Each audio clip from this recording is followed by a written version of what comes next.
भगवान के प्रति प्रेम कैसे जागृत होगा। हरे कृष्णा, आप सभी का स्वागत है 108 दिन 108 श्रीमद् भगवद गीता श्लोक चैलेंज के 34वें दिन में। तो आइए साथ में मिलकर श्रीमद् भगवद गीता के चौथे अध्याय के 10वें श्लोक का उच्चारण करते हैं। वीतराग भय क्रोधा मनमया मामुपाश्रितः बहवो ज्ञान तपसा पूता मद्भावमागता। अनुवाद: आसक्ति, भय तथा क्रोध से मुक्त होकर मुझ में पूर्णतया तन्मय होकर और मेरी शरण में आकर बहुत से व्यक्ति भूतकाल में मेरे ज्ञान से पवित्र हो चुके हैं। इस प्रकार से उन सबों ने मेरे प्रति दिव्य प्रेम को प्राप्त किया है। पिछले श्लोक में हमने पढ़ा कि भगवान के शरीर की दिव्य प्रकृति तथा उनके कार्यकलापों को केवल समझने मात्र से भक्त इस शरीर को छोड़ने के बाद भगवान के सनातन धाम को प्राप्त करता है और उसे फिर इस भौतिक जगत में लौट आने का भय भी नहीं रहता।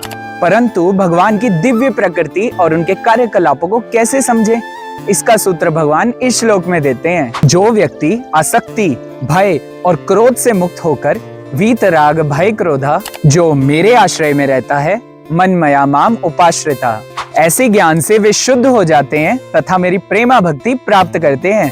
बहवो ज्ञान तपसा पूत मद्भावम आगता, भगवान के दिव्य कार्यकलापों को जानना अथवा सदैव उनका चिंतन करना हम बद्ध जीवों के लिए बहुत कठिन है, परंतु भगवान के प्रतिनिधि आध्यात्मिक गुरु की कृपा से ये संभव है। गुरु की कृपा से जीव इस भौतिक कलेशों के महासागर को पार कर सकते हैं तथा कृष्ण की कृपा प्राप्त कर सकते हैं। यहाँ प्रसादे भाई ए भाव तोरे आ जाए, कृष्ण प्राप्ति होए जहाँ होए ते। गुरु ही भगवान के साथ हमारे शाश्वत संबंध को पुनः जागृत करते हैं तथा मनुष्य जीवन की सर्वोच्च सिद्धि कृष्ण प्रेम प्रदान करते हैं। उनकी कृपा से हम भगवान के प्रति भाव तथा प्रेम जागृत कर सकते हैं। पूतम मद्भावम आगता, और ऐसा होते ही हमें फिर से इस भौतिक जगत में लौट कर नहीं आना पड़ेगा।